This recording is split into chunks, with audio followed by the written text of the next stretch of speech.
చూడండి friends, start చేస్తున్నా. ఇగో చూడండి, ఇక్కడ క్యాప్సికమ్ ఇలా కట్ చేసుకున్నా అండి.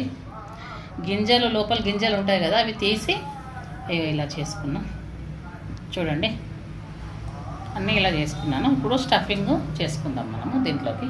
ఓకేనా? ఆయిల్ వేసాను, జీలకర్ర, ఆవాలు వేగాలండి. అవి చెప్పాను కదా, ఆవాలు పచ్చి ఉంటే బాగుంటుంది. ఆవాలు పచ్చి ఉంటే టేస్ట్ రాదు, అసలు అక్కడనే టేస్ట్ పోతుంది. ఓకేనా? పచ్చిమిర్చి,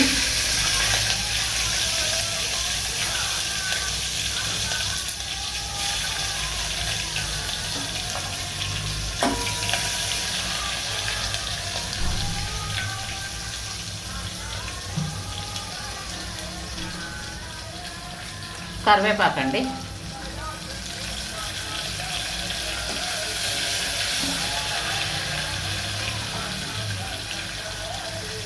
ఇప్పుడు ఉల్లిపాయలు వేసుకుందాము.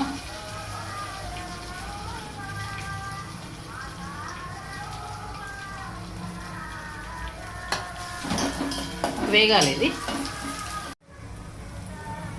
టమాటోస్ వేసుకుందాము. తొందరగా మగ్గాలంటే కొంచెం సాల్ట్ వేయాలి ఇందులో.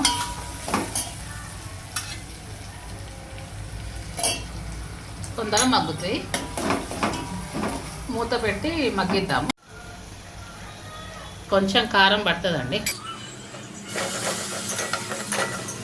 ధనియాల పొడి,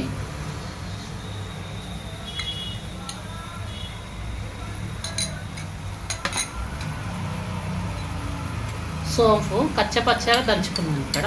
చూడండి, ఇట్లా చిన్న రోల్ ఉంటుంది కదండి మనకి, దాంట్లో. ఇది ఎవరెస్ట్ చాట్ మసాలా అండి. నేను ఎవరెస్ట్ బ్రాండ్ తీసుకున్నాను. మీకు ఏది నచ్చితే తీసుకోండి. ఓకేనా? చాట్ మసాలా వేసుకుంది.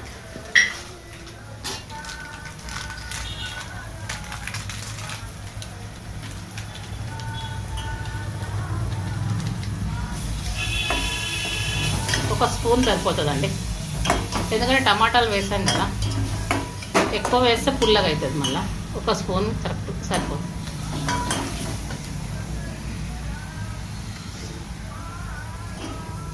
ఉడికించిన ఆలు,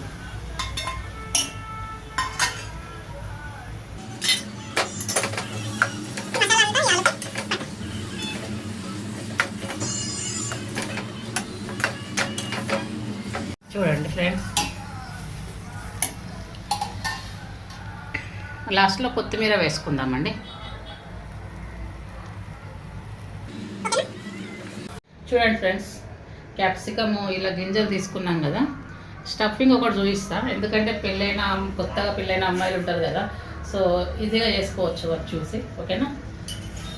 చూడండి, ఈ స్టఫింగ్ అనేది ఇలా లోపల వరకు వెళ్ళాలి. ఇది మనది కర్రీ.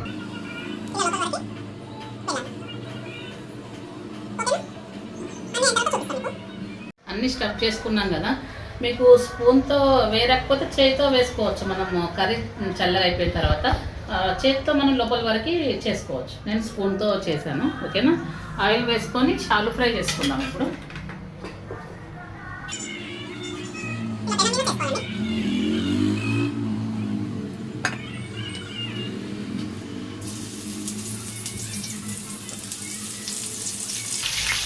అయిపోయినాయి.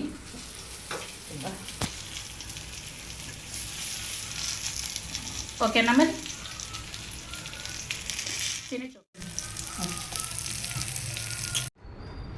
చూడండి ఫ్రెండ్స్, టేస్ట్ చేసి చూపిస్తాం. మీకు సాంబార్ చేశాను రైస్లోకి. ఈ ములక్కాయ సాంబార్ బాగుంటుంది. సైడ్ డిష్గా ఇది బాగుంటుంది దీనికి నంజుకోవడానికి.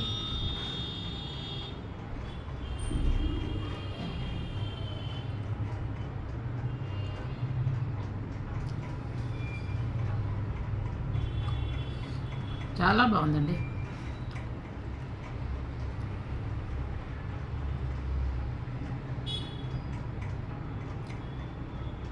మనం ఆమ్చూర్ వేసాం కదా, చాలా బాగా తెలుస్తుంది. పుల్ల పుల్లగా చాలా టేస్ట్ ఉంది. చేసుకొని చూడండి మీరు, బాగుంటుంది సైడ్ డిష్గా. ఓకేనా?